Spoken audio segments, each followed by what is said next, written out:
Well, welcome. And congratulations too. You didn't figure it out. Part of the opening act to the 125th anniversary celebration for the McLean County Chamber of Commerce. That's what I'm embracing. Um, I've been in the technology industry for 30 years. 1,000 CFOs and CIOs asked satisfaction level with their IT providers. 22% of them responded with a very satisfied. 20% of them responded they would not even shop. They had a GP change, whatever. Want to talk about the 80%, that opportunity. I talk from a sales standpoint. That's some of my history. But in your industry, maybe you know some of those stats, how that relates to what you do. Could be 70%. You do the math, right? Gregorio Lara, Gregory Ray Lara. I was born and raised in Southern California. Actually, my first memory as a child was around the block, Sears and Roebuck on Olympic and Marisol. Okay, so there you have it. But I grew up in a very dysfunctional, with a dysfunctional upbringing. And by age 8, I was so fed up with going to the secondhand store for clothes to refresh. Holes in jeans, faded, was not the fashion in 1975, okay? So I started knocking on doors at age 8. And it really gave me some interesting perspective on taking control of the things I had control over, and help me understand the value of persevering and enduring. Going to 1985, my first real job was with the LA Times. Right out of high school, started knocking on doors, selling subscriptions in your newspaper. And it was a few years later, I was on the campus of Azusa Pacific University. And, when you're 19, 20 years old, how kids act, right? They're acting like idiots. More idiots than actually workers. And 3 of us on campus that day. I can remember that I was alone at the table at one point, and this dean of students walks up to the table very abruptly and says, "You need to come to my office now." Uh-oh. That 2-minute walk could have been 2 years. And I knew what I was in for. He starts talking about his complaints he's getting. He starts unloading with all the details about things I already knew that he went. And he says, "You need to be off of my campus now." Short order, I'm like, okay, this guy needs a response here. I knew what he needed, and I apologize. I said, "I am very sorry. The LA Times would never condone of this kind of activity." And it was a week later that my boss wanted me into his office early. And the name Terry Kuwahara was his boss's boss. I only knew him by name up until that point. And he starts reading me a letter from the dean of students. I'll tell you what, part I remember the most was that only person we wanted on this campus from the LA Times was great, Laura. I dodged a bullet. But there was something about experiencing this challenge and finding opportunity on the other side. We packed that today. Even though I tried my hands at business ownership after I got in management with the LA Times and did well. In 1993, I'm going to fast forward because you want to hear all my stories. Okay. And we moved from the city of Angels to Mackinac, Illinois. Big city of Mackinac, Illinois, right? Anyway, and it wasn't but a few months I had been here when I started in the copier industry. But it could have been maybe a year and a half or so. I started serving as a volunteer for the Salvation Army. I wanted to touch on a couple of these things. One of the things that the volunteer work gave me the experience of, because I knew what poverty looked like, living that lifestyle, and I wanted to be a part of the answer. So if today somebody calls from Wilmington or Peoria and they have a need, they live in Mackinac or Minear, they're pointing to me.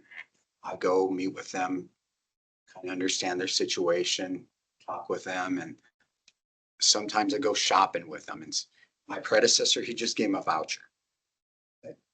You have a whole lot more passion about this than I do, Greg. And so we passed that baton because this was something that I wanted to try to make a difference in their lives. So I would ask questions about what they thought about where they're at and how they can get out of that. And there were a lot of different situations I ran into, some that were very immediate. Never heard from these folks again. Others, they lived in a pattern lifestyle that was very unhealthy. Took me back to some of that incoherent worldview that I grew up with that they didn't know how to get out of. And that's meant a lot to me today. And I will touch on my time being in the copier industry. And there's some things that it afforded me, and we'll talk about some of that. But even with, as we move into maintaining relationships and some of the tools that are needed to set markers and data points for how do we work the relationships? Do we think through things critically in a way that helps us to understand where do we pivot? Where do we move? Sometimes we over respond. Sometimes we will maybe overreact and under respond might be a better way of putting that. But let's talk about a challenging situation. Let's just say you're in front of this high value client. Okay. Somebody you've wanted to meet for a long time, whatever the situation is, everything's going well. And then it comes to a point where it's not. Even worse, you're having this conversation. Boy, you've talked for half hour, 45 minutes. You didn't plan on that. And you're setting up, okay, next steps. And you follow up. And nothing. You're ghosted. It's like, what happens? I'm hearing crickets here. What's going on? There's some things we have control over, some things we don't. And life happens. We've done this to other people. And we know those answers, right? But then there's other times we do it for a reason. And this is where it narrows down to what I'm going to touch on today. How do we take those isolated cases so that we can identify, what did I miss here, or what can I do better, or maybe how can I follow up with my next step? We all have our strengths. We all have our weaknesses, right? The more we know about ourselves, the more we can identify that things that we're very strong with, are directly related to those areas we're very weak with. I'm gonna expose a few of those of mine, okay? You want to share? Welcome to. I'll leave me to be the prime example, all right? Um, I like to start from a personal mission statement. For me, my personal mission statement is it's changed over time. Who's has a personal mission statement? Okay, good. I would encourage you to consider it. There's something about having a personal mission statement, something that you can keep in front of you that undergirds, well, it's like this tree. Imagine, have you ever tried to push a tree that is deeply anchored with roots? It's just, it's ridiculous, right? Sometimes we might bang it by accident, but that's a different story, right? But the fact is, I think the more we are able to have a clear vision and mission statement about who we are, what drives me, what what makes me wake up and say, man, I'm ready to go after it. I think this is where I want to encourage you to consider. There's something about relationships when we think of what they mean to us, meaningful relationships that we want to keep for ourselves. We want somebody that we can trust, right? We want somebody that's competent. We want somebody that that respects us and we can respect, and we want them to have value for us and somebody that we value, right? And that's where, and we all look at things differently, but the more we look at how that mission statement, um, how we can put that together. Did I share my mission statement? I haven't. I've got that. I'm gonna do that. So my personal mission statement is pointing people to purpose. Getting old. I'm not a young kid anymore. And there's something about the other side of time that I care about more when I see and touch. That's just me. Sometimes, does anybody know the company's mission statement that you work for that way? Curious, okay. And some people embrace that, and that's fine, because it helps you get that vision, right? Of, okay, what am I here for? What am I doing?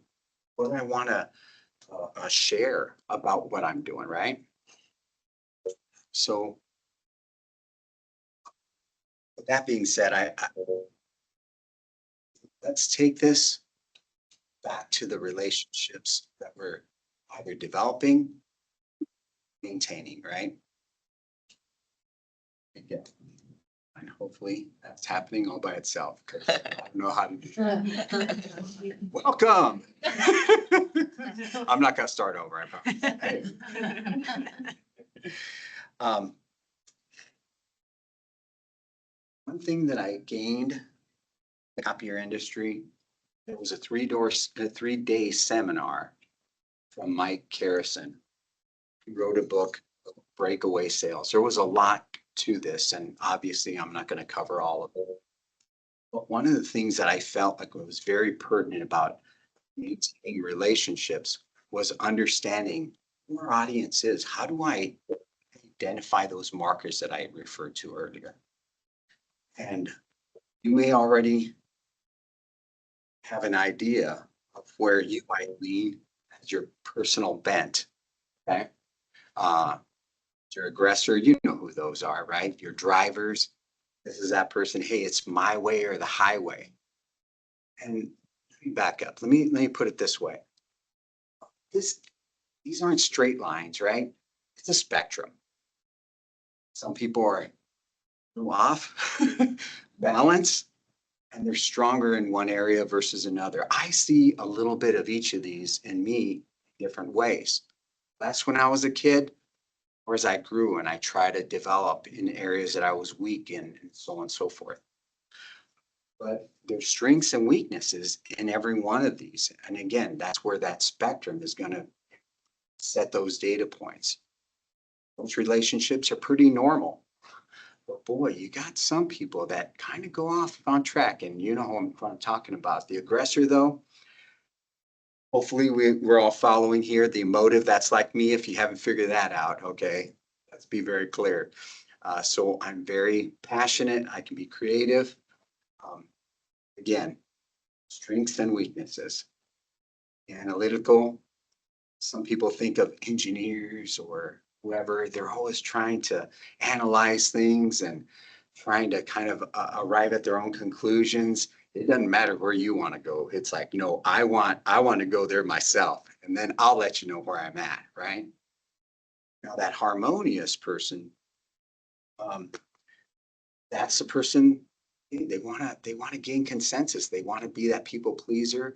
And we have heard expressions like this in different ways.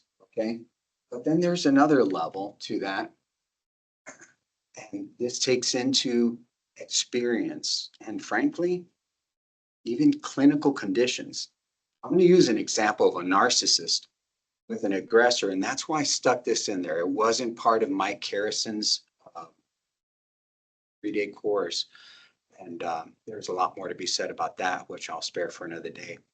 But there are people that a narcissist can show up in different ways. Okay?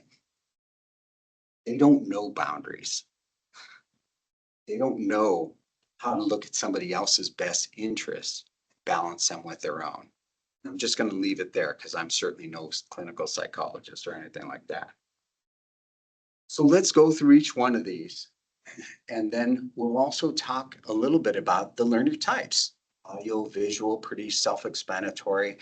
I'm one of those guys that would lean toward the visual side of things when it comes to learning. But kinesthetic, some people want to feel in touch, right?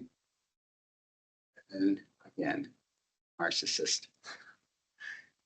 You got to zoom here. I am following my notes here because who knows when I'm going to start getting triggered here or off track.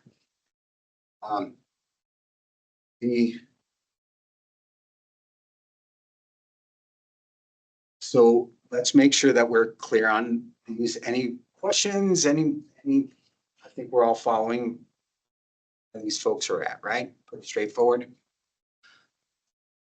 One thing that we don't always pay attention to. If you do, hey, let me know. But people will say things, even the way that they speak to you, to indicate the type of learner they are. Show me what you're talking about. Okay, opposed to tell me, okay, I hear what you're saying. What these little indicators, okay?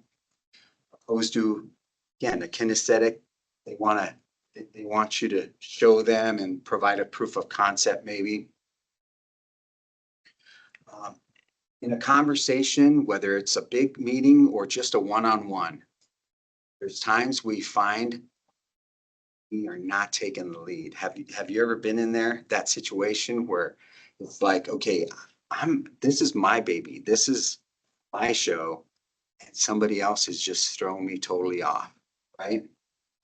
And if we're not noticing some of these triggers, okay, and I'm going to use an aggressor, actually, let's go to, there's something else going to be there, and that's all right. So let's take an example of how this played out for me. I used to work for an employer. Great idea, great product, something very unique, telling a story that I hadn't heard. And I had been in the copier business a while. Okay. And I'm thinking, hey, this might be the place to go. I'll tell you what, over time, and I started on board with them. I'm working for him, and it's 6 months. I'm starting to hear some things that are very concerning. Well, you know what? frankly, he's not being honest. And he's telling me, I don't want to be that honest. We don't need to be that truthful about this part of this offering. Well, after you get enough markers, right, okay, this is not the kind of relationship that I need. I'm thinking, who am I going to retire with? I want to retire. I'm not, I don't need to deal with all this stupid stuff. And got to a point in our conversation where I went ahead, or I should say in the relationship, where I resigned. Told him, hey, time. And I had already talked to him a week before about, hey, this isn't working out. Or anything else we can do, try to figure out if maybe we can find a different way of working together. Wasn't happening. So after I gave my resignation, he went back and started, and he knew he'd asked questions already about where I was going. Oh, I'm your friend. I just want to know where you're going to be. You're going to be okay. And all this other stuff. Well, he used that information along with other things we had talked about, loyalty, trust, in a way that was like, no, don't you want to give me another opportunity to keep you? Is it the money? So on and so forth. It was like, okay, oh, this is not going to happen. And he got elevated. He turned very aggressive in a very quick amount of time. He starts telling me that, you know what, I can't believe that you claim to be a man of character and you're going to do this with me, to me, or whatever. And I'm like, that can throw us off. When somebody gets in our face, has high energy, and that atmosphere gets thick that you can cut with a knife, that can throw us off. But I'd seen that before. Okay. I shook my hand, stuck my hand out, shook his hand, said, that was it. We don't need to follow. We don't need to follow that kind of road, but sometimes we can get intimidated by some people, and it could look a little more subtle. And aggressors can be a little like that. I can remember one of my competitors telling me that I was his biggest competitor because when people don't like him, they like me. But he had this way of exposing that I made it easy for people to say no to me. And they would choose him because he made it hard for them to say no to him. That was not a barrier I intended ever to cross. It's just not the way I do business. But again, and that's where these subtleties start coming into play. And you can see there's some value in having an aggressor, right? They have some strengths. And boy, if they want something, they are not going to let anything get in the way of getting that done. But the other side is when it goes off track, right? When it goes overboard, and we know what that looks like, right? Emotive, again, like me. You mind, Rodney? I'm going to share a story. We can be very expressive, emotional, and like to talk. Just like the aggressor, they talk more, they don't ask as many questions. Hey, I like to talk. That's my natural bent. And as an 8-year-old kid banging on doors, frankly, that was all I knew about sales. And sometimes my most effective close was please, and when you got a kid in front of you saying please, it's like, oh, you're killing me here. All right, whatever, right? Well, the thing about it is in professional sales, it's different. Getting to know people is a whole lot more important. Buddy of mine, Rodney, I'd been doing business with him a while. He was doing more volume with color printing than any of my other customers. He had 3 machines. Okay. He was paying us about 30,000 bucks a month for those two machines.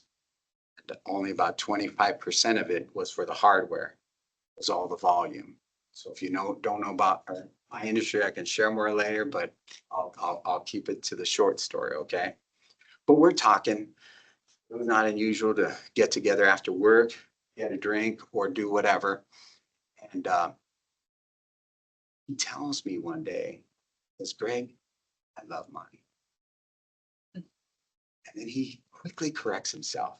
He says, well, it's not the money that I love. It's the security that it gives me to have the money. It's about family, other things we all value as employees, taking care of them. And a year and a half later, he's ready for a change. Working on some stuff, get him numbers.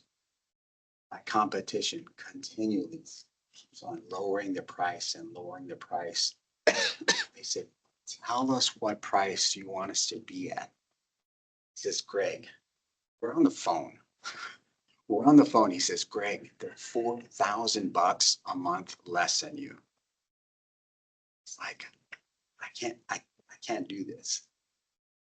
I said, I get it, Rodney. I get it. I said, here's how I'm going to leave this. You told me something one day. Talk to me about what security meant to you. I only got a question to ask you. Do you have the security that they're going to take care of you? Same way that I take care of you, company takes care of you. Quiet. Hang up the phone. Call me right back. I said, I said bye. It wasn't.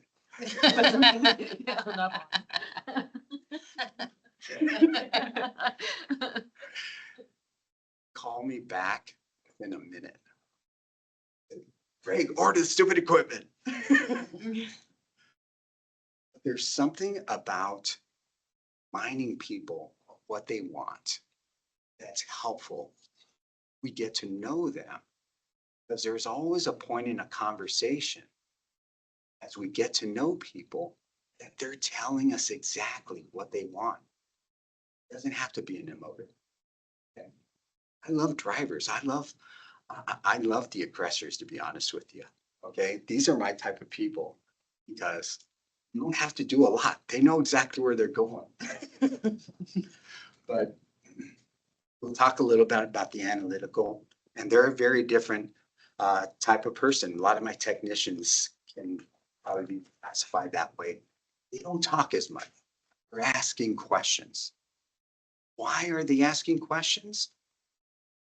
That comes out in asking them and understanding them better. And you figure out these are those people that are asking questions because they're trying to gain the data. They're trying to make their own decision. Okay. And so when we validate those decisions by their own facts, what are they using as their own point of reference to guide their criteria? Because they have a criteria that can change. Okay. This is where those nuances about paying attention to what's important, asking the right questions at the right time so that we're following the right path, the same path. This is what you told me that you wanted. This is where we're going. Are we on the same page, right? This kind of thing. Then you got your harmonious, and I'll be honest, these have been my more challenging examples. Are you starting to get some pictures in your head of people that kind of move one way or the other? Maybe yourself even? Okay. I'm going to use an example of Dave, okay? He's at a trucking company, the CFO, some equipment. He gives me his criteria. He talks about what he's going to do, when he's going to do it. I mean, we go through quite the steps. In fact, at that time, he tells me the first time that we worked together, he's like, I want you to bring in equipment because I'm going to see all these units and evaluate them. And I'm thinking, My goodness, he's got this checklist. He's got names written by checklist. I mean, this guy is going through quite the process. And this was before I even knew anything about Mike Garrison. Okay. And Dave, he gets to that point where I know they've got to make a decision or nothing. Ghosted. Hey, what's going on? Getting you what you want? Not even responding to my calls? Later, he answers the phone, calls Mac, whatever it is. He says, yeah, you know what? Our criteria changed, and you know what? We went this direction and we really like our current vendor, so on and so forth. I'm like, wait a minute, I'm missing something here. So if your criteria changed, is there a reason you didn't let me know that? You know, did I, it was obvious, you know what? I didn't earn it. There was something else, some other variable, but it drove me nuts. 4 years later, he's calling me. He wants something else. Okay. And we go through the same song and dance, doing the homework, showing me, telling me what he wants and so forth, so forth. And that first meeting, I said, Dave, what can I expect from you? He's like, what? I said, no, can you tell me if your criteria changes, you're going to let me know that. And you tell me that when I call you, when you tell me to call you, that you're going to respond to me. He looks at me and says, you have a new boss? I said, no. Spanish, it's called con ganas. Yeah. I don't know if I should explain that, but hey, I grew too. Okay, put it that way. We can't afford to waste our time on people that can't even keep us along the process, right? And so we always come to a point in a relationship where, hey, the more we get to know somebody, the more we're going to find, yeah, we separate in areas, right? Maybe again, in me in sales, maybe it looks like objections or a challenge. How do we respond to those? We don't want to overreact. We don't want to respond, right? We want to find that right balance. I'll tell you what, a common mistake that people will make is respond to objections as if they are objections. Do not do this, okay? Even worse, and maybe you've ran into this before. Let me know. I'm curious if you can identify this. Somebody asks a question and somebody responds as if it was an objection or some kind of challenge. Have you ever had that? Where they overreacted? They just didn't get it? Maybe we triggered something. You know, we all go through experiences. You never know what's going to trigger somebody. You know, whether it was trauma, whatever, who knows, right? We don't have control over those things.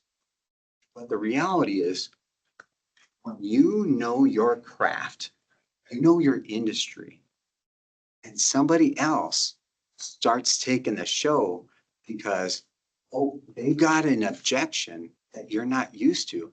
Hey, you know the easy response, right? You know what? Let me just find out and know if you don't know. But if you know, for Pete's sake, right? Say something, right? And I'm telling you what, I've tasted my foot, okay? I think there's in scripture, it says, thou shalt not eat thine foot. I don't know. There you go. Anyway, but I've tasted my foot as an emotive. It's not unusual for me, just by my nature, to talk too much. Got to control that. Stay focused. What is the subject matter at hand? Okay? If it's not pertinent, do not say it. Shut up, Greg. Okay, that's what I tell myself in my head. But if you're an emotive, be aware of that. You want to be conscientious about where are you weak in. I assure you, this is an area I've had to work on. You know that good listening skills is valuable. When you think of leaders, right? When you think of real leaders, they have great listening skills. They don't pay attention to that stupid stuff that a lot of people are talking about. What matters the most, right? They stay focused. Here's my suggestion. They hear a good suggestion. Hey, that sounds good to me. Let's go. Let's get done, right? Their time's valuable. Working with C-level contacts, I learned the value of dealing with C-level contacts, CFOs, CIOs, COOs, whatever. And one of the things, again, I've touched on already is the secret of uncovering what matters most is asking the right questions, because sometimes people respond to a surface level issue, okay, or a real issue with surface level responses, okay? Oh, this is what I want. And sometimes you just got to ask, okay, the right question. In a perfect world, what would the solution look like? Paint that picture for me. Ah, visual, right? That's me. Okay. What is the most important factor? Ask those open-ended questions. Have you guys been there to kind of go through that?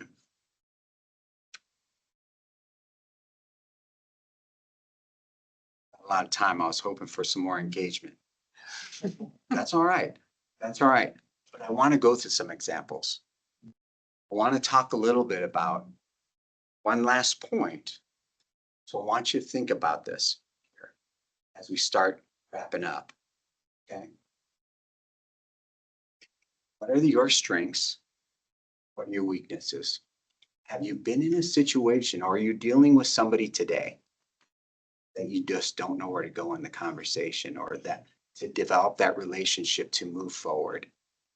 Because I want to unpack that. I want to do some examples because we have these relationships, and if you know everybody and you're accomplishing all your goals, I'm telling you what, you're going to have to tell me what class you're teaching next because I want to learn.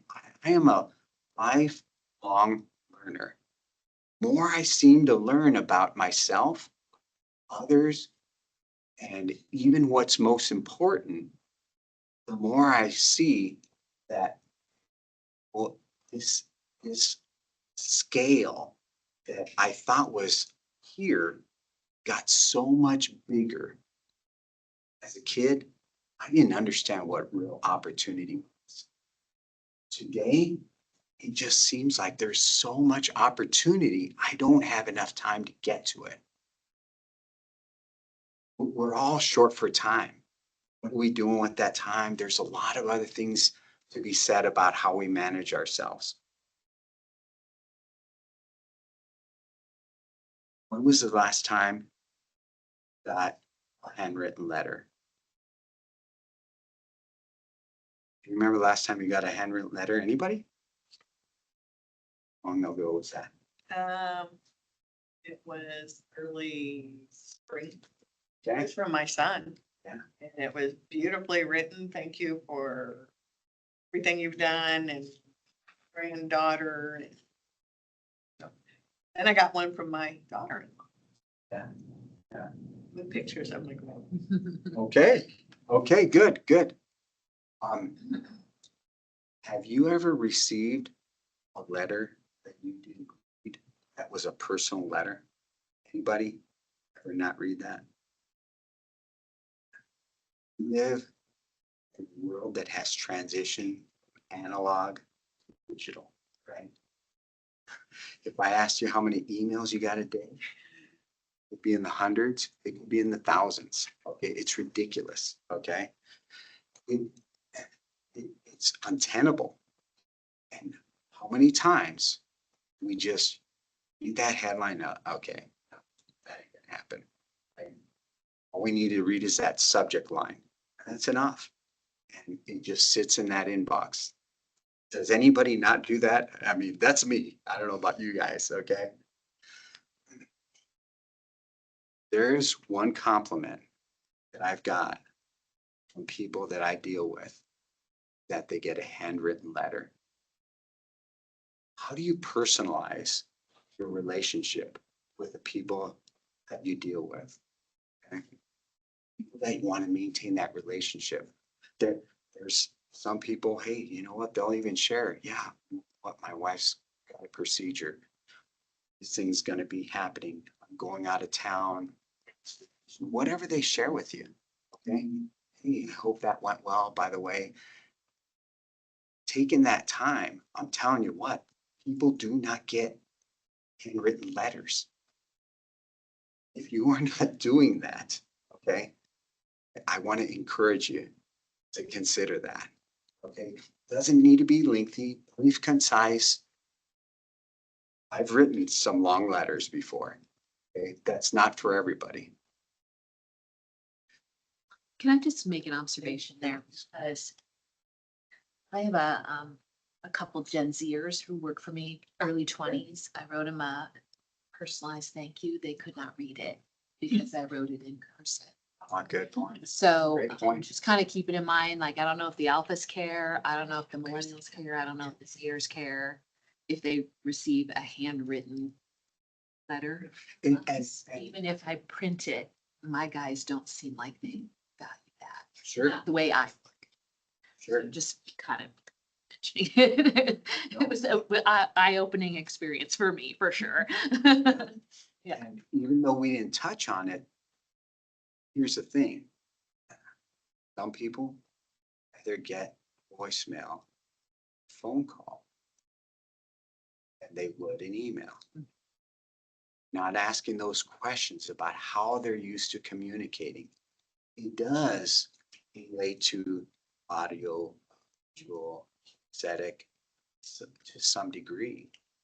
But the fact is, to me, I always start phone call because that's the quickest and I can do it from appointment to appointment.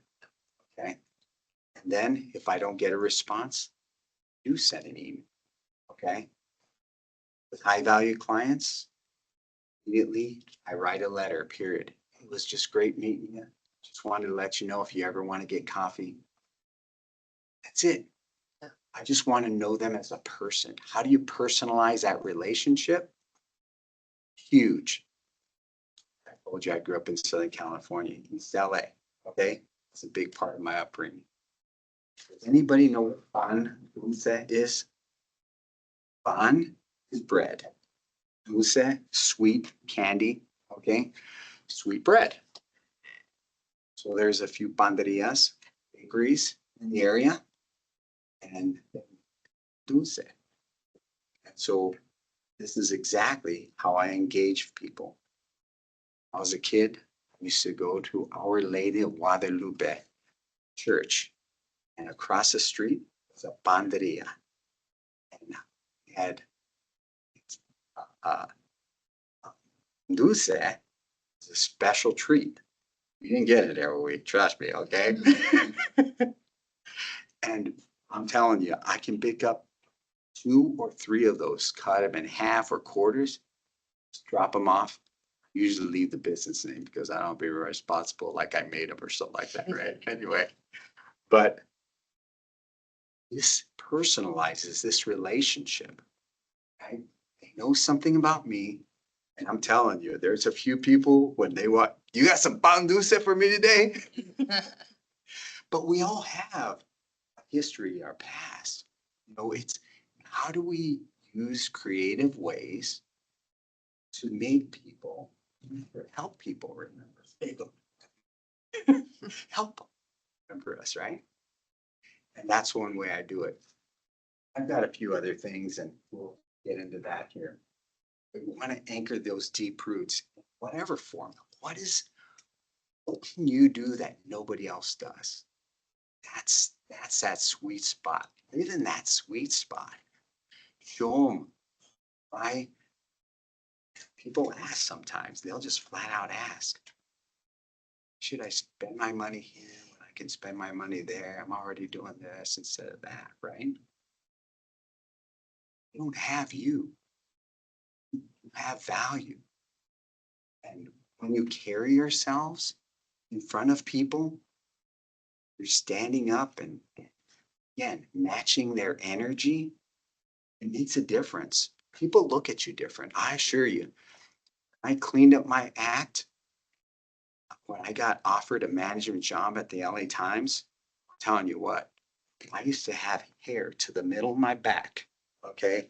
And I had my pants rolled up, okay? That was my thing, whatever, okay? Had a couple earrings in my ear. That was just my thing. But you know what? I cleaned it up and it was like, it was not just my appearance. I was not an articulate guy, and I'm always working on that. But my business acumen has changed, the way that I carry myself, my hygiene, all the other things. You guys all look very professional, so don't get me wrong. I'm not looking at you guys, okay?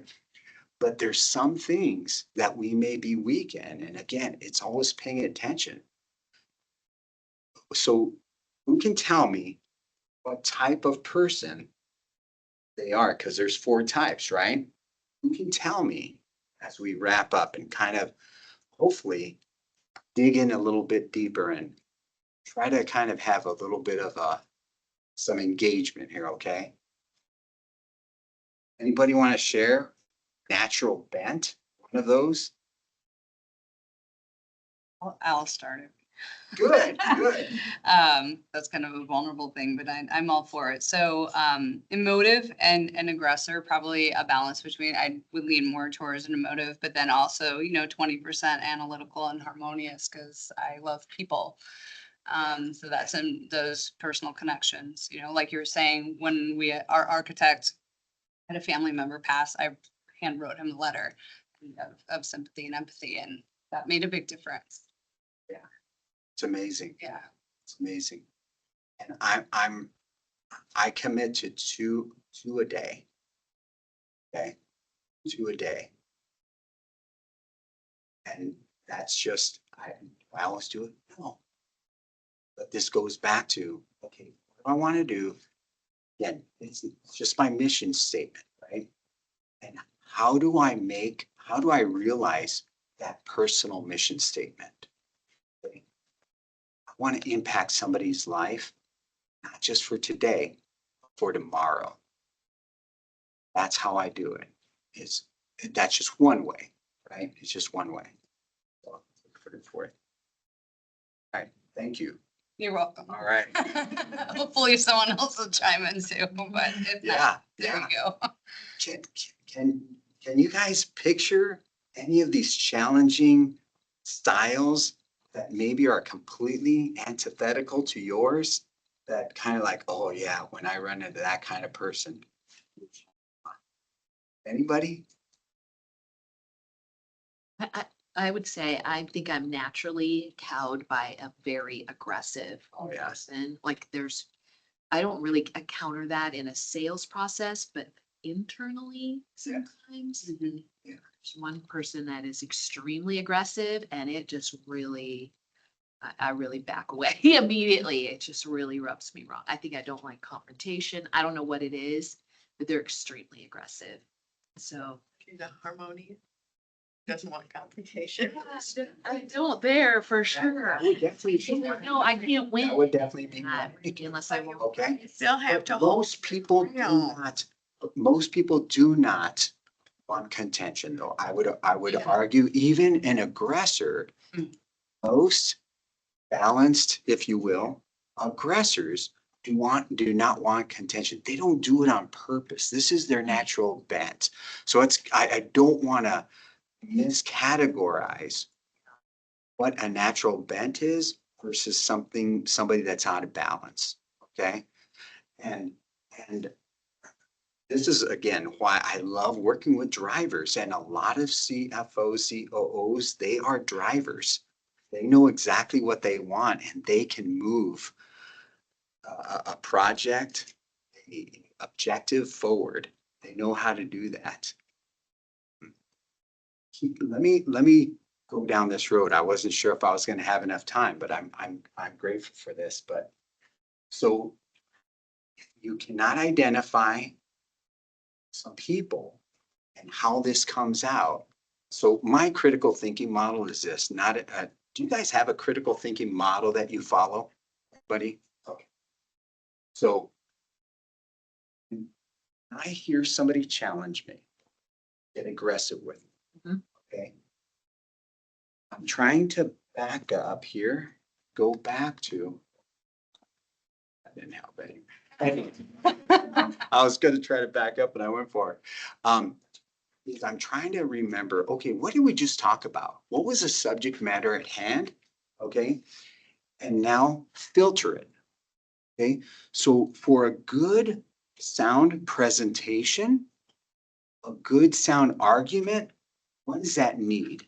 For me, it needs to be logically consistent, to be empirically adequate, data, the facts that relate to the subject matter, biology, anthropology, whatever, you name it, right? Okay. Technology, that's my world. That's a different world altogether. But then there's also the practical relevance or existential relevance, because there's a way that it has to be applied that's going to make a difference for somebody. And what happens in a conversation, particularly whether it's an aggressor in your case, I'm telling you what, it is a harmonious person that gives me the biggest challenge. I shared that, right? Because they can be a moving target. Okay. So how do I set the rules of engagement? If I'm in the middle of that situation, somebody's getting aggressive with me. I'm thinking, what is missing in his point? Okay. And you don't need to get elevated. Maintain your composure. Okay. This is huge to gain respect, particularly with an aggressor. Okay. And when you match their energy and you let them know this is what you're missing. Okay. Help me sometimes it's just a question. Okay. You ask the right question at the right time because they've just got in your face. Okay. They're starting to go in their direction and wait a minute. Now you responded. And again, I don't want to pretend I know the situation, right? If it's unhealthy, it's unhealthy. And that's why I like to put a narcissist in that picture, because that's not something I need to deal with. That's not a relationship I want to develop and maintain. I'm done. This is easy, right? But if they're an aggressor, they get aggressive, and it's somebody you know personally or somebody you care about and want to, hey, do business with them, whatever. Match their energy, okay? And try to figure out, have they missed something in their argument? Okay, I didn't understand this. What do you mean by that? You know, you keep your tone down. You're matching their energy, but it doesn't mean you're elevating your voice. Okay. That's what an aggressor needs. And sometimes even if they are going over, but did I say something to offend you? You're coming at me here. Am I missing something? Do I owe you an apology? Because help me understand what am I missing here? Right? Sometimes it's just asking the right question, or again, it's dynamic. Every situation is different. Every person's different. They're going to sit on a different part of that spectrum, right? So we want to be sensitive to that. And again, we don't know what they've been through. We don't know who they are, all their experiences, what have you. But that's where, thank you. Listen. So anyway, um, okay. Wait, okay, that's all right. But I did wanna, and it goes back to here is where I was going to. Because we can say subtle things, okay, in a conversation that starts getting elevated, or somebody starts giving you an objection, okay? And I'm okay to be challenged. So if you have something that comes to mind, okay, I'd love to role play that. Okay. But again, if you feel like park that, I'm okay with doing that. But but there are opposing data points when it comes to facts that even the scientific community run into. Okay, so tell me, have you read this about this subject matter? Okay, I used to love debates. But over time, it just seemed a little empty. What I love to listen to on YouTube, I love to listen to academics that believe and think the same way, talk about whether it's scientific issues or scientific subject matters. It doesn't matter what the subject matter is. Okay. Boy, you realize there's no consensus here. And so if you want to take back control of a conversation, that's where correspondence theory comes into play, right? And it's at each level. Some people think from an objective standpoint, other people think from a subjective standpoint. I'm sitting having lunch with this kid. He's the age of my children, 35 years old, right? And he said something to the effect of my truth. I thought, okay, what do you mean by that? Hack that a little bit. Then I just shared with him. So help me understand an example of that and how it applies here. Okay. So it's again, just going down that road of figuring out, okay, are we focused on the solution? Great leaders are focused on solutions. And when it comes to, you can usually tell if somebody cannot give you a coherent response when you ask a very simple question, they're not interested in the solution or they don't know what they're talking about. And sometimes that just helps it get uncovered, right? And I can tell you again, we all have our strengths and our weaknesses. And I have tasted my foot. Okay, I spoke too much. I said the wrong thing. I wanted to sound like the expert, but you know what? I was kind of taking a guess. And it was like, oh, you know what I mean? And I broke that trust. If they, yeah, you know yourself when you violated own. So I use the word sin, okay, to describe when I violate my principles. Okay, this is just my own worldview. Okay, when I violate my conscience, do something against what I know is best and good and right, I've committed the act of sin. Sometimes it's a sin of omission. I omit something, say something, do something, right? So that's how I distinguish them. That's just me, okay? We all have our own worldview. And you know what? It's amazing how people are not used to kind of filtering some things the same way. And so helping to understand where they're at, to meet them where they're at is all you're trying to do, right? And that's all this is all about. Right? Asking the question to understand. There. Okay, so get here. Got some softball questions in front of you guys. So I like giving stuff away. So what were the 4 types of individuals that we talked about? See a hand, come on, somebody. A hand, I want a hand. Oh, thank you. Analytical. Woo. You want them all or just one? Analytical, thank you. Just stand up now. Okay. Stand up and you Sure. come here. Okay, for real? Yeah. I'm waiting for engagement, guys, because I got some little goodies here. Okay? So if you guys don't know what this is, if you haven't seen these, okay, we are transitioning our digital world from USB-C A and B to USB-C. Does that mean anything to you? well, you will see different connections and it doesn't fit mine, okay? Because mine is like the old one here and I can't charge my phone, okay? So this is one of those things because I'm a tech guy, okay? I'm a part-time geek.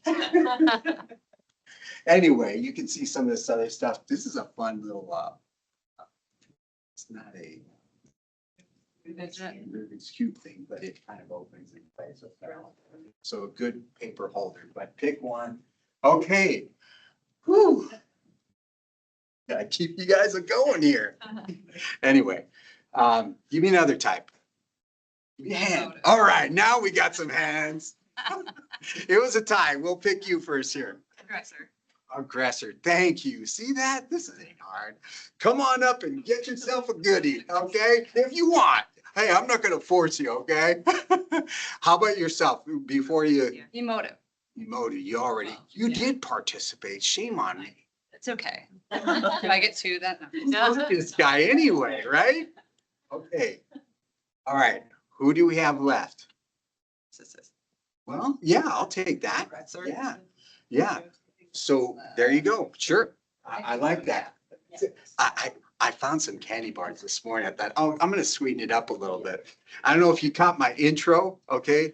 And that threw me off. Madison didn't prepare me for that question. What kind of ice cream would you be if you were an ice cream? Like, what, I don't know. I know what I love, but, and then I came out with Rocky Road. I don't know if I'm sweet. I'm fun. Not sweet. I don't know. I don't know. I probably misspoke.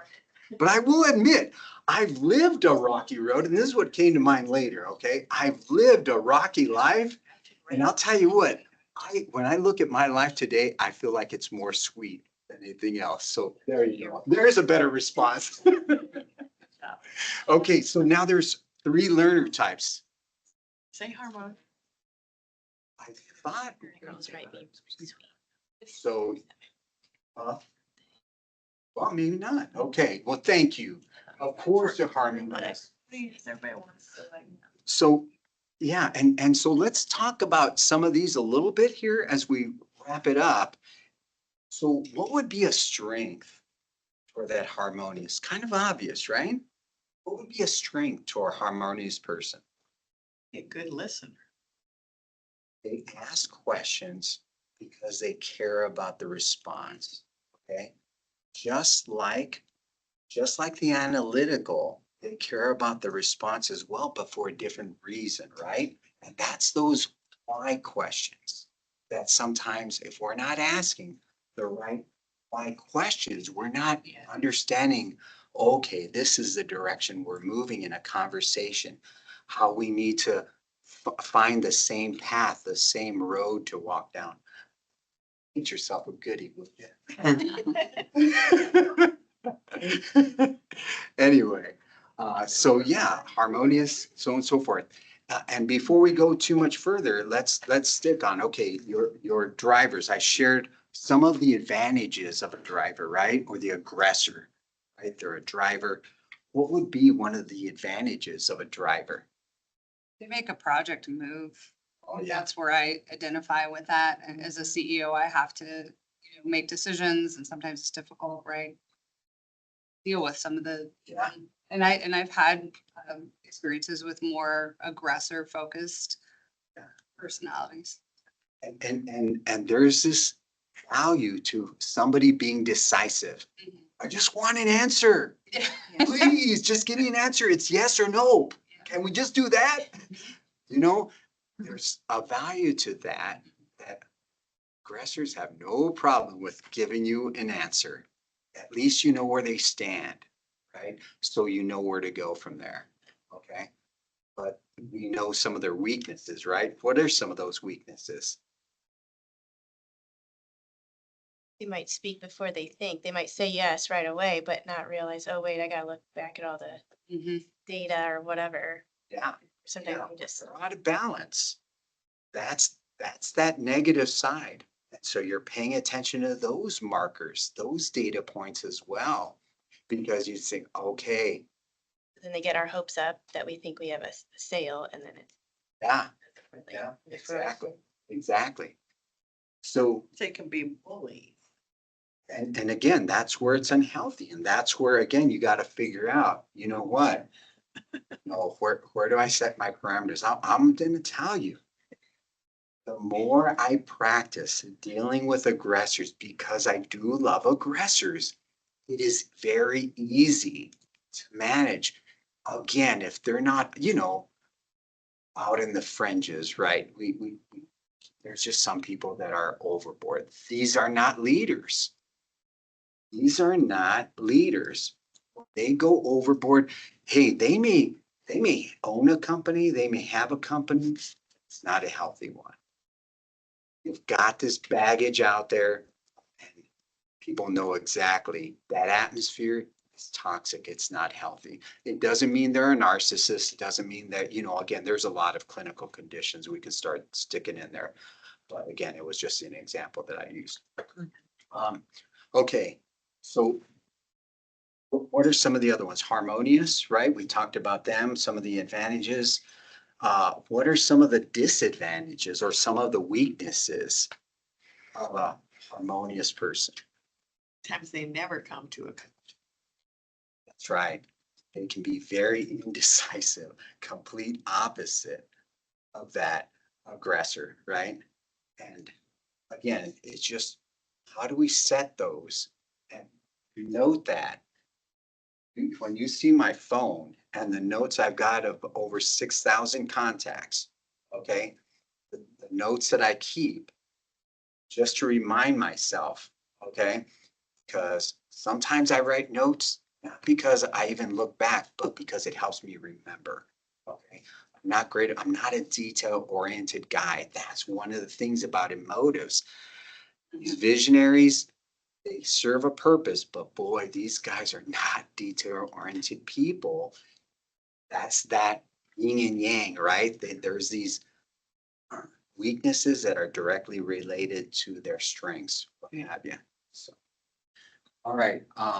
Since anybody, we've got our analyticals.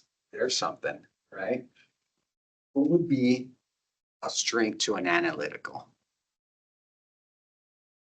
Solid decision making. Eventually, With data. eventually. Yeah, it might be slow, but Yeah. they get there. So they can be, yeah, they have to go on their own timeline. So in some ways, I would say they're less decisive. If they know the subject matter, yes, it's easy. Right. And absolutely, yeah. But if they don't, they've got to figure it out for themselves. Okay. So what I would say the value of an analytical is they're going to ask a lot of questions that are going to be able to substantiate whatever the conclusion they've arrived at. And when they do know what the criteria is, now you know how to follow them because they've given you those parameters and they're willing to share usually. Got to ask those questions. I'm going to tell you, if you're a great questioner, okay, and I don't know if you've heard this in sales, but the person who asks the questions is control. It's not controlling people. It's uncovering the things that matter, right? Asking the right question at the right time. It's huge. It's huge. And sometimes get fears. Okay. I don't want to offend somebody or whatever. No, just, you know what? People can sense a genuine heart. When you're saying something because you're looking for the solution, you're trying to help them out. You're trying to help the cause out. Okay. They can see through that. Ask those questions. Don't be afraid. And I do separate fear from conviction, feelings from conviction all the time in my mind. It's like, what is motivating? Okay. As a kid, I was afraid that kids were going to keep on picking on me. Okay. Because of the way I dressed. Okay. It was a big motivator. And even though we can get some good results out of it, very empty. It's very empty. when we do things because we know they're right, they're best, they're good. Very different. And we know we can be like that tree anchored in because we have a clear understanding of, oh, this is my worldview. This is how I think through things. And this is my mission. This is what I'm doing. Okay. There's some great mission statements out there. Again, mine has changed over time. There we go. Anyway. All right. Anything else? Learners? Got 2 more goodies? 3 more goodies? I don't know. We talked about learners, right? Deal. No hands. I think that's right. Shame on me. Who hasn't got something? No, anyway. No, but yeah. Audio, visual, kinesthetic. Again, some people, hey, you develop in some areas more than others. Some are naturally bent in one way and have a mix of a couple, whatever. But paying attention to how we respond to people, what words do we use to describe things? How do we help people to understand how we're going to give them what they want? Harmonious person. In this way, a certain learner type, it just depends. All different, right? We're all dynamic. Okay. And there can be a lot of other layers to this too. Again, when you talk about experience, cognitive ability, so on and so forth. But again, we had an hour and a half and we're about ready to wrap it up. So anyway, but anyway, though, so hopefully this was helpful. Yes. All right. Thank you. Any questions?